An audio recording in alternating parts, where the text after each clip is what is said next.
Pakistan melakukan serangan balasan pada Iran buntut tewasnya 2 warga sipil karena serangan Iran. Rudal Pakistan menghantam desa perbatasan dan menargetkan kelompok separatis Baloch di wilayah Iran.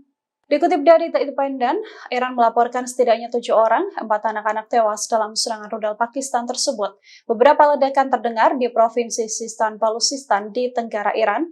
Serangan ini juga dibenarkan oleh Kementerian Luar Negeri Pakistan. Pihaknya mengatakan telah melakukan serangan udara yang menargetkan kelompok separatis Baloch di wilayah Iran. Beberapa rudal menghantam desa perbatasan. Kementerian Luar Negeri Pakistan juga menegaskan sejumlah milisi IRGZ terbunuh di basis intelijen Iran.